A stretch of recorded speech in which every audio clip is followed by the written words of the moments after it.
Bismillahirrahmanirrahim. Assalamualaikum warahmatullahi wabarakatuh. Selamat berjumpa kembali kepada teman-teman dalam kajian sejarah peradaban Islam. Pada kesempatan kali ini kita membahas sejarah masa Rasulullah SAW di periode Madinah. Setelah di video sebelumnya kita membahas terkait dengan periode Makkah, sejarah Rasulullah SAW di periode Makkah, di mana di sana kita mendapatkan beberapa intisari bahwa Rasulullah menggunakan beberapa strategi dakwah, tahapan dakwah ya. Yang pertama berdakwah dengan sembunyi-sembunyi, lalu kepada keluarga kerabat terdekat, lalu yang ketiga ke seluruh umat ya, seluruh manusia. Dan ternyata Rasulullah memiliki strategi memilihnya diawali dari kalangan pemuda ya, kalangan yang lebih muda. Nah, sekarang kita beranjak membahas sejarah kehidupan Rasulullah SAW di periode Madinah. Perlu diketahui yang pertama, Madinah ini adalah sebuah tempat pertanian ya, oasis pertanian. Nah, di dalam mata pencaharian masyarakat Madinah, penduduk Madinah ini banyak juga yang bertani dan berdagang. Tapi mereka subur ya. Tempatnya itu subur. Sehingga lahan pertanian banyak di sana. Nah, Madinah juga sama dengan Makkah. Dihuni oleh berbagai klan dan tidak satu pemimpin saja, tapi ada banyak. Namun agak berbeda sedikit dengan Makkah. Madinah ini merupakan perkampungan yang sangat-sangat sengit permusuhannya. Ributnya itu sangat anarkis ya dalam sejarahnya. Karena ada dua kelompok besar di situ, suku di situ yang cukup sering bermusuhan dan sampai berkepanjangan, yaitu suku Aus dengan suku Khazraj. Permusuhan yang berkepanjangan ini mengancam keamanan rakyat kecil di situ, sehingga permasalahan di Madinah ini cukup pelik saat itu ya, karena banyak sekali permusuhan, peperangan yang terjadi antara suku besaran Aus dengan suku Khazraj. Nah, warga Madinah ini yang kecil-kecil, yang masyarakat kecilnya ya, terbawa dari permusuhan suku besar itu. Nah, kita akan membahas terkait itu ya. Yang perlu kita ketahui tadi, Madinah ini agak sedikit berbeda dengan Makkah. Nah, Al-Quran merupakan intisari dan ajaran pokok dari ajaran Islam yang disampaikan Nabi Muhammad SAW kepada umat. Nah, semua yang disampaikan oleh Rasulullah kepada umatnya ini adalah berdasarkan Al-Quran ya. Nah, setelah Rasulullah SAW mendapatkan perintah untuk hijrah dari Allah Subhanahu wa Ta'ala, nah, Rasulullah menemui sahabatnya yaitu Abu Bakar untuk mempersiapkan segala sesuatu yang diperlukan dalam perjalanan hijrah. Jadi sebenarnya hijrah ini juga perintah dari Allah Subhanahu wa Ta'ala. Pada periode Madinah hijrah ini diawali dengan sejumlah penduduk Yasrib datang ke Mekah untuk berhaji ya saat itu ya.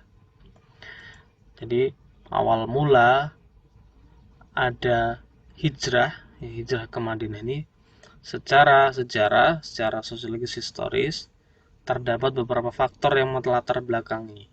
Yang pertama yaitu faktor ada jamaah haji penduduk Yasrib yang datang ke Makkah untuk berhaji.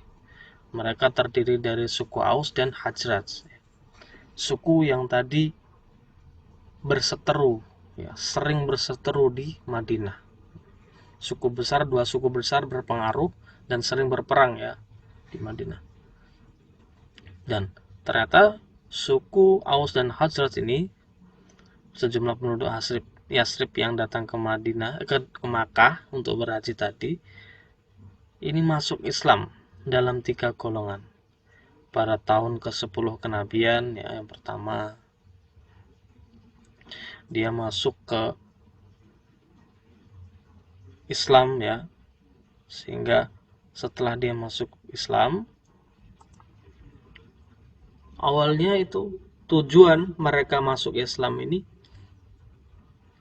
agar Rasulullah SAW dapat menengahi perseteruan mereka. Dalam riwayatnya, 6 orang dari suku Hajrat menemui dan menyatakan diri masuk Islam.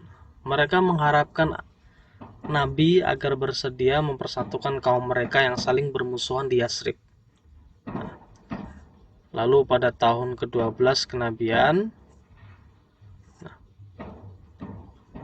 terdiri dari 10 orang suku Khazraj dan 2 orang suku Aus, dan seorang wanita menemui Nabi dan menyatakan ikrar kesetiaan kepada Nabi, menyatakan keislamannya, lalu menyatakan ikrar kesetiaan. Dalam redaksinya disebutkan, kami tidak akan mencuri, tidak berbuat zina, tidak akan membunuh anak-anak kami, tidak akan memfitnah, dan tidak akan mendurhakai Nabi Muhammad SAW. Nah, rombongan ini kembali ke Yasrib sebagai juru dakwah Nabi Muhammad SAW di Yasrib ya, di Madinah maksudnya. Nah, setelah tahun ke-12 ini berangsur-angsur banyak sekali penduduk Yasrib yang bertambah ya.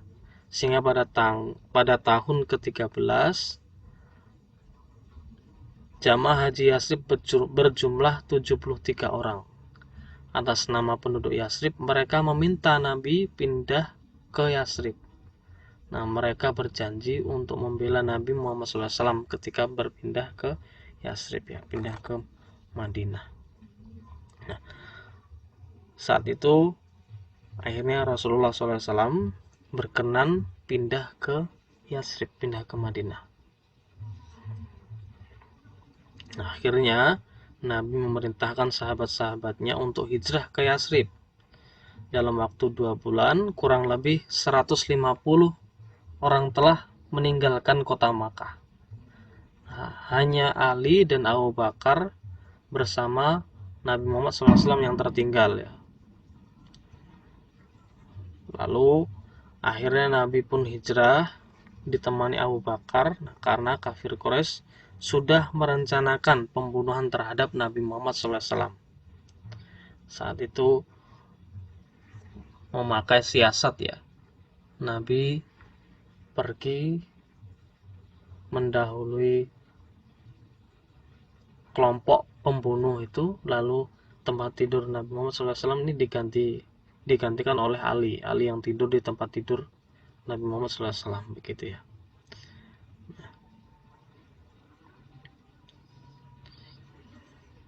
Ada beberapa langkah yang dilakukan oleh Rasulullah SAW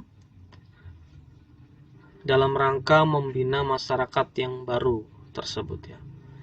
Nah, Nabi Muhammad SAW meletakkan dasar-dasar kehidupan bermasyarakat di kalangan internal umat Islam ya.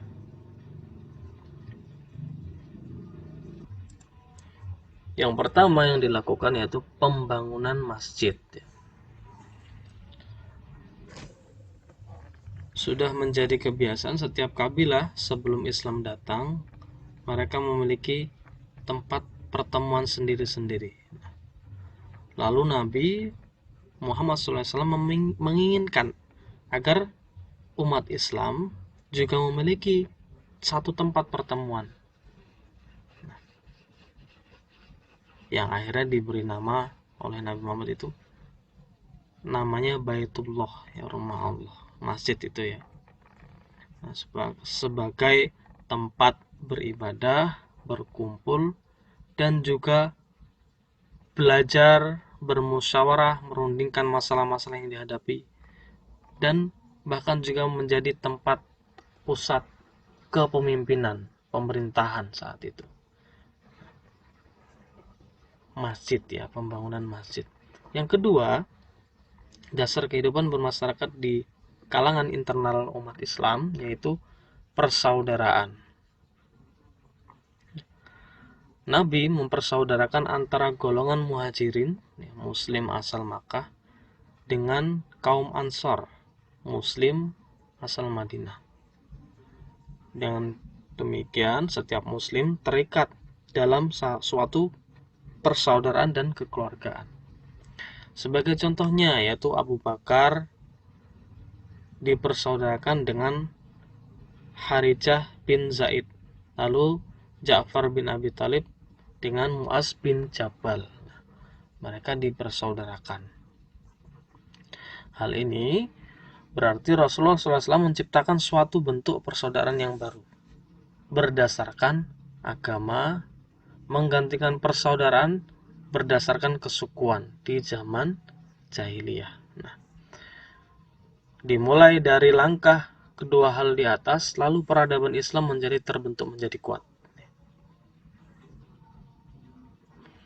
Yaitu pembangunan masjid sebagai tempat pertemuan, bermusyawarah, belajar, beribadah, lalu bahkan juga tempat kepemimpinan. Lalu yang kedua, membangun persaudaraan. Yang tadinya persaudaraan ini lebih kental kepada persaudaraan darah, suku, namun akhirnya diperkuat dan diperluas persaudaraan berdasarkan agama. Dua langkah ini yang pada akhirnya membentuk peradaban Islam yang menjadi kuat.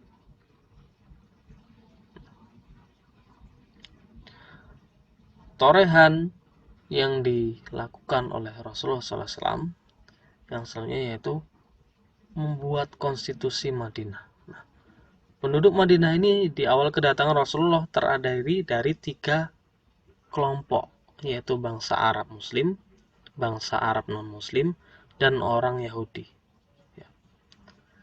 Ketiga kelompok ini memiliki masing-masing perbedaan latar belakang.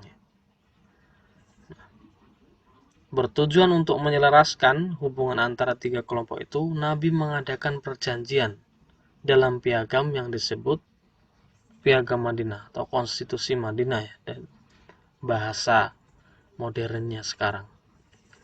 Dengan kandungan nilai ya, beberapa nilai.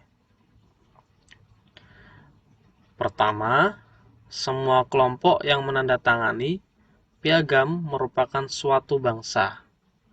Yang kedua, bila salah satu kelompok diserang musuh, maka kelompok lain wajib untuk membelanya. Yang ketiga, masing-masing kelompok tidak dibenarkan membuat perjanjian dalam bentuk apapun dengan orang Quraisy. Yang keempat, masing-masing kelompok bebas menjalankan ajaran agamanya tanpa campur tangan kelompok lain.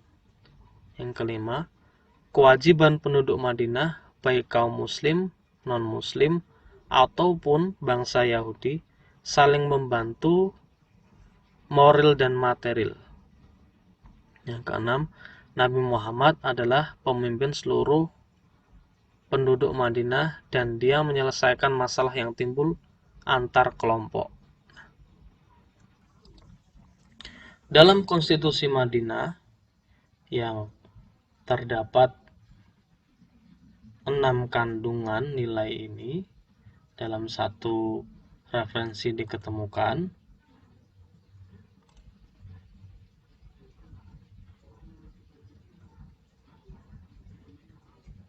Sebenarnya juga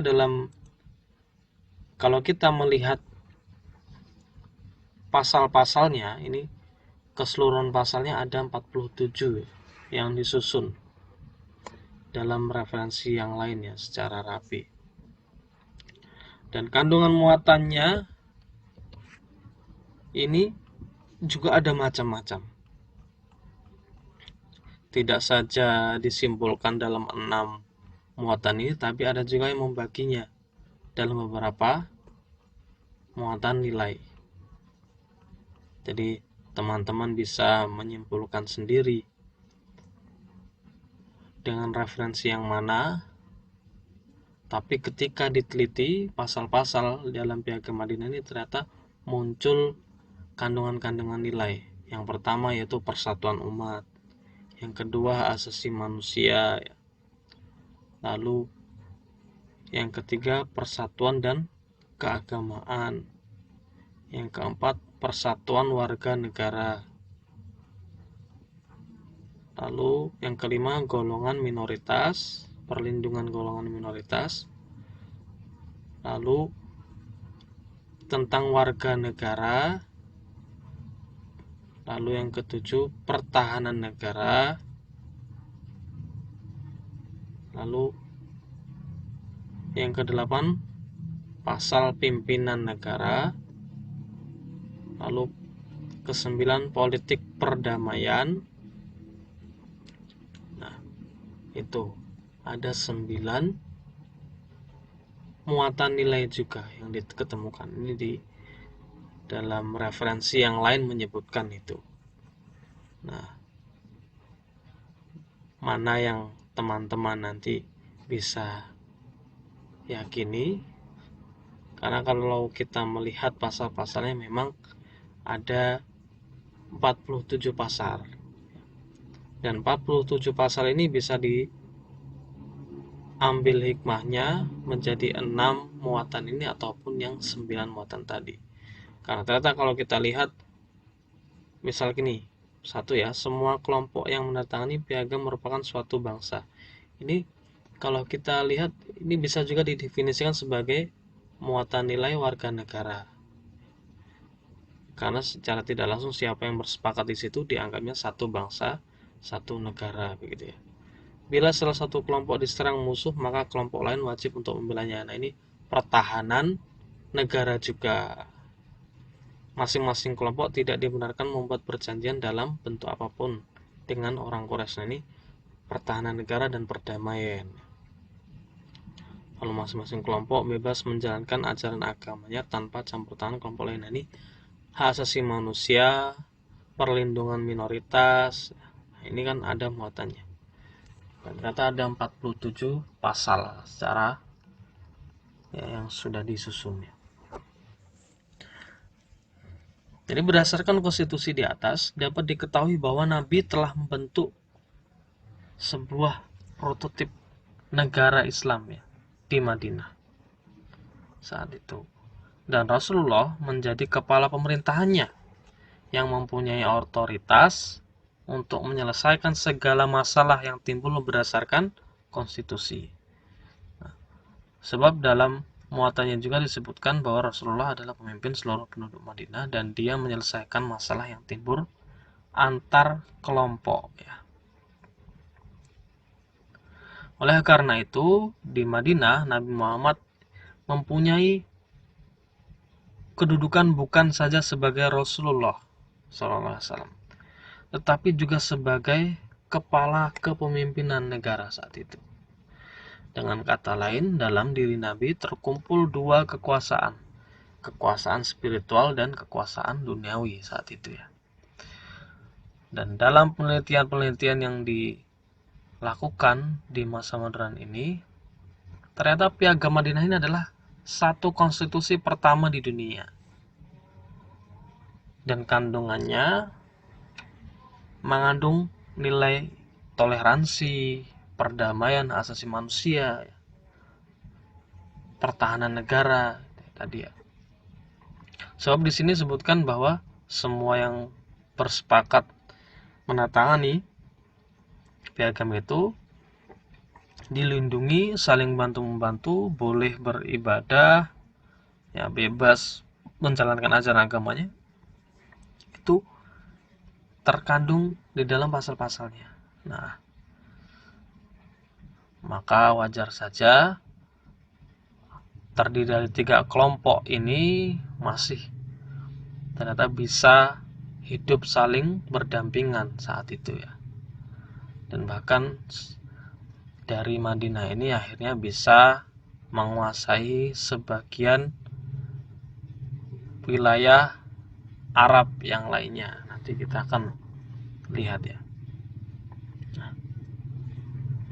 Namun betapapun Rasulullah SAW sudah membuat kondisi Madinah secara baik dengan perjanjian piagam Madinah tadi, ternyata masih ada tantangan-tantangan perdamaian. Nah, umat Islam pun pada tahun kedua Hijriah telah diizinkan berperang oleh Allah dengan 2 alasan. 1, untuk mempertahankan diri dan melindungi hak miliknya, dan 2, menjaga keselamatan dalam penyebaran Islam dan mempertahankannya dari orang-orang yang menghalanginya. Beberapa di bawah ini merupakan tantangan perdamaian. Ya. Betapapun sudah melakukan upaya membuat perjanjian perdamaian di internal Madinah, melawan musuh dari luar Madinah dan meredam pertikaian di dalam Madinah, tapi ternyata masih ada tantangan perdamaian. Yang pertama, permusuhan kafir Quraisy. Meskipun Nabi dan umat Islam telah meninggalkan Makkah, tetapi kafir Quraisy tidak berhenti memusuhi umat Islam. Dalam pandangannya, jika Islam berkembang di Madinah, bukan hanya mengancam kepercayaan mereka, tapi juga ekonomi mereka. Itu dalam pandangan kafir Quraisy ya. Karena Madinah ini letaknya tidak jauh ya dari mereka ya. Dan mereka Madinah letaknya berada di jalur dagang mereka ke Syam. Nah, maka tidak mengherankan jika terjadi perperangan antara umat Islam dengan kafir Quraisy selama 8 tahun dalam puluhan kali pertempuran. Dan ada beberapa perang yang tercatat sebagai perang yang penting ya. Yang pertama yaitu perang Badar ya. Terjadi pada bulan Ramadan tahun kedua Hijriah sekitar 624 Masehi di dekat sebuah sumur milik Badar. Sebab utamanya adalah untuk memenuhi tekad kafir Quraisy membunuh Nabi Muhammad SAW yang berhasil meloloskan diri ke Madinah dan menghukum orang-orang melindunginya. Nah, ini kafir Quraisy bermaksud untuk membunuh Nabi karena berhasil lolos ke Madinah dan ternyata mempunyai pengikut banyak di sana. Lalu penyebab khusus adanya perang Badar ini adanya berita lewat mata-mata bahwa kabilah dagang yang dipimpin Abu Sofyan yang kembali dari Syam akan dicegat oleh umat Islam di Madinah. Sehingga Abu Sofyan mengambil jalan lain hingga selamat sampai ke Makkah. Nah, umat Islam memang memutuskan melakukan pencegatan itu. Karena harta kaum muhajirin yang tinggal di Makkah diambil oleh orang-orang Quraisy. Saat umat Islam, kaum muhajirin dari Makkah hijrah ke Madinah, harta-harta kaum muslim yang hijrah itu memang dirampas oleh kafir Quraisy. Dan umat Islam saat itu berusaha mencegat Abu Sofyan itu karena harta mereka telah diambil oleh orang-orang Quraisy.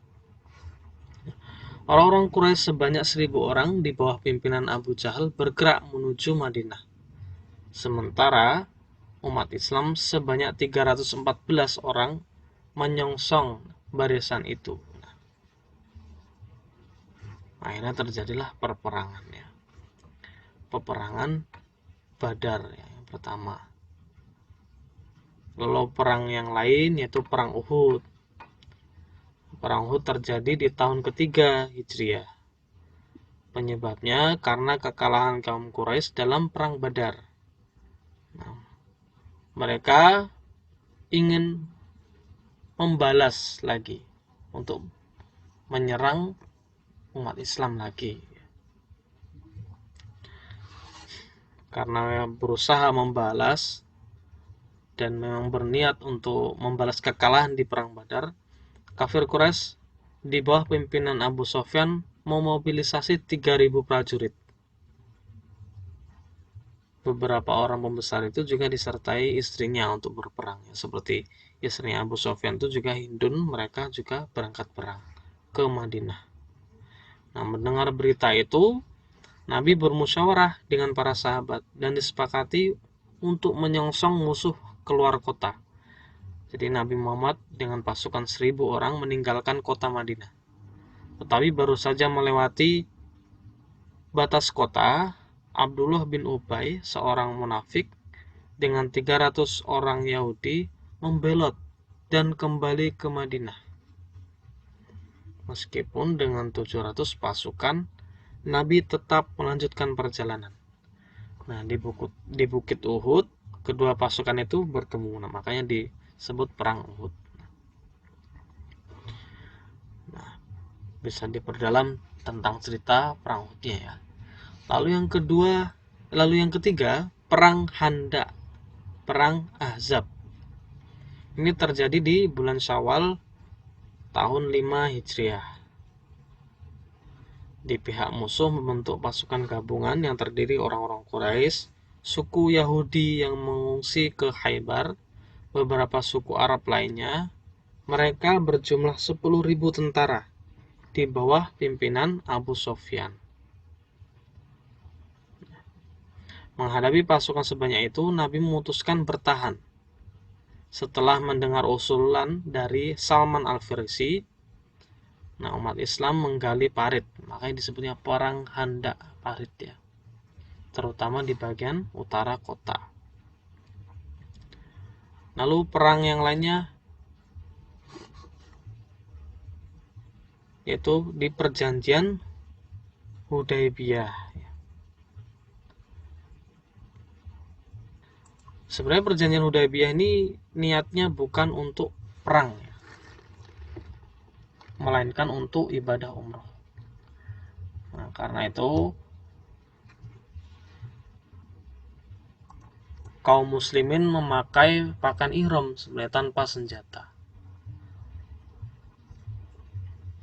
Tapi ternyata penduduk Makkah tidak mengizinkan mereka masuk untuk ke kota, dan mereka mengutus Suhail bin Amr menemui Nabi dan meminta agar umroh ditunda tahun depan.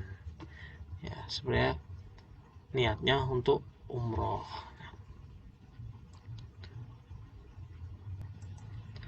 Lalu setahun kemudian ibadah haji ditunaikan sesuai dengan rencana. Banyak orang Quraisy yang masuk Islam setelah melihat kemajuan-kemajuan yang dicapai oleh masyarakat Islam Madinah.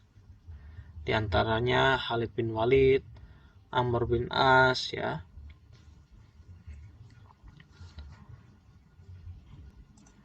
Lalu singkat cerita, 2 tahun setelah terjadi perjanjian Hudaybiyah, nah, pada tahun ke-8 Hijriah,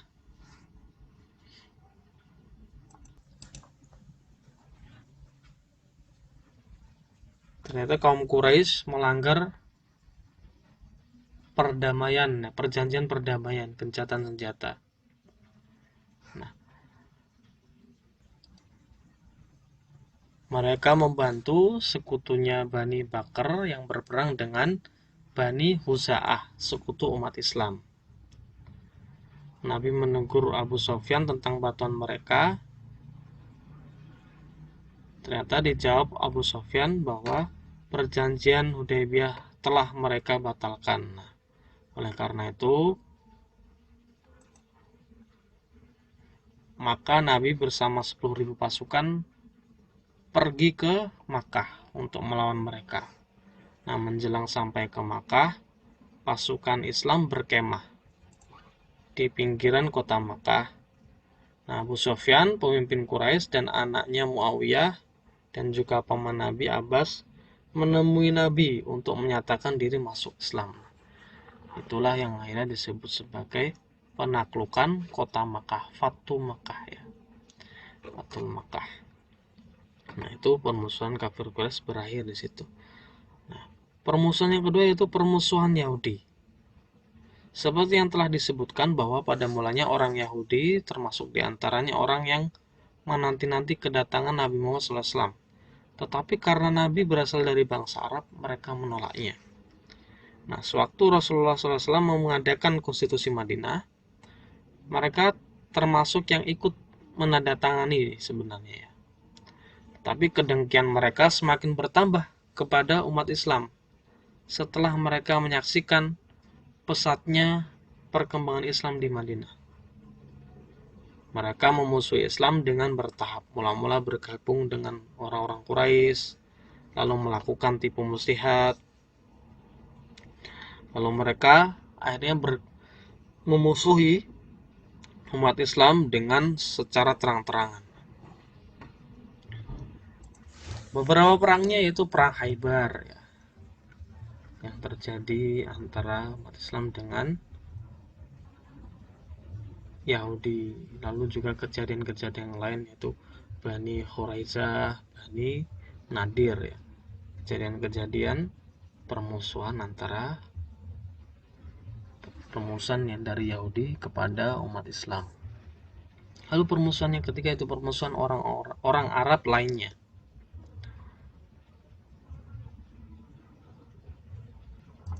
Sekalipun Makkah sudah dapat dikalahkan, tetapi masih ada lagi dua suku Arab yang masih menentang Nabi, yaitu Bani Thaqif di Taif dan Bani Hawazin di antara Taif dan Makkah. Kedua suku ini bergabung membentuk pasukan untuk memerangi Islam. Mereka menuntut bela atas berhala-berhala yang dihancurkan Nabi dan umat Islam di Ka'bah. Nabi mengerahkan 24.000 pasukan menuju Hunain untuk menghadapi mereka. Nah, pasukan ini dipimpin oleh Nabi langsung ya. Sehingga umat Islam memenangkan pertempuran dalam waktu yang tidak terlalu lama. Nah, itu permusuhan orang Arab lainnya. Nah, ketiga kelompok di atas yang sering memaksa umat Islam menempuh jalan peperangan demi mendapatkan perdamaian. Ya, tadi ya. Kafir Quraisy menentang dan sampai ada ditaklukkan dengan Fatu Makkah, lalu Yahudi juga dan orang Arab yang lainnya. Dalam periode Madinah juga ada yang disebut tahun delegasi pada tahun 9 dan 10 Hijriah. Disebut tahun delegasi karena berbagai suku dari pelosok-pelosok Arab itu mengutus delegasinya untuk bertemu kepada Nabi dan menyatakan diri tunduk di bawah kekuasaan Islam.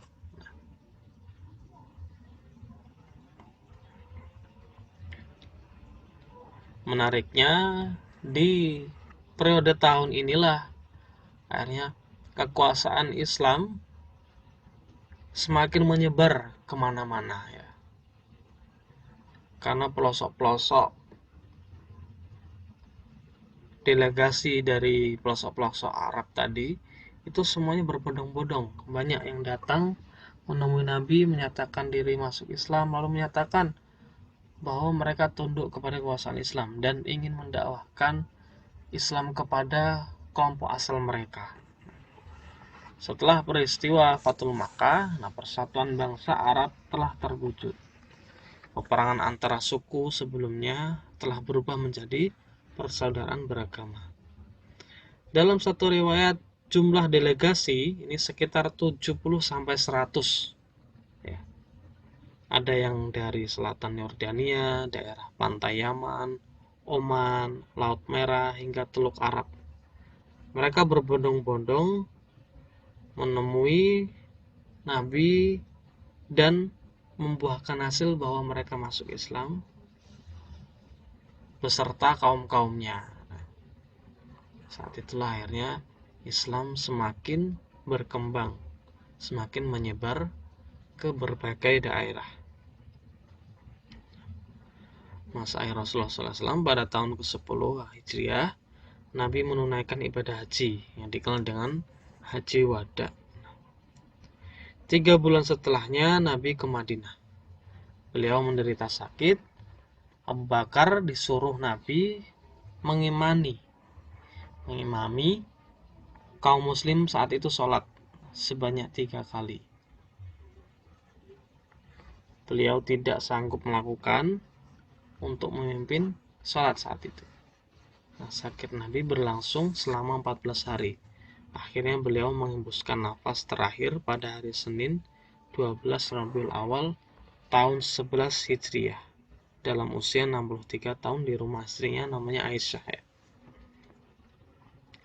Kaum muslim yang diberitahukan atas wafatnya Nabi itu mencekam kebingungannya. Tetapi Abu Bakar tampil membaca ayat Al-Quran surat Ali Imran ayat 144 dan berpidato, "Wahai manusia, barang siapa memuja Nabi Muhammad SAW, maka Nabi Muhammad telah wafat. Tetapi barang siapa yang memuja Allah, maka Allah Subhanahu wa Ta'ala hidup selama-lamanya." Nah, itulah peristiwa meninggalnya Rasulullah SAW. Dari perjalanan Rasulullah SAW yang kita ulas tadi, dapat disimpulkan bahwa Nabi Muhammad SAW di Makkah itu menjadi Rasulullah saat itu, meletakkan pondasi perubahan, melakukan beberapa tahap dakwah yang akhirnya membentuk generasi terbaik ya sahabat. Tetapi saat di Madinah, Rasulullah beranjak tidak hanya sebagai Rasul, sebagai pemimpin agama, tapi juga sebagai kepala negara, komandan perang, pimpinan politik, dan administrator yang cakap ya. Karena saat itu sudah mulai menyusun politik, strategi perdamaian negara ya, seperti yang dibuat dalam konstitusi Madinah. Sehingga dalam waktu 10 tahun beliau berhasil mewujudkan penduduk Sahara itu dalam satu kekuasaan ya, tunduk dalam kekuasaan Islam saat itu. Nah, kalau kita lihat perbedaan tipikal dakwahnya, di Makkah dakwahnya memperdalam, menguatkan akidah terlebih dahulu, akhlak, moral ya, mentalitas. Lalu di Madinah baru menyentuh politik, hukum ya. Sehingga di Madinah ya tidak saja tentang keyakinan, tetapi juga sampai kepada kepemimpinan ya, membuat perjanjian-perjanjian perdamaian tadi. Nah, mungkin itu yang bisa disampaikan. Kurang lebihnya mohon maaf. Bisa kita perdalam dalam diskusi. Kami akhiri. Wassalamualaikum warahmatullahi wabarakatuh.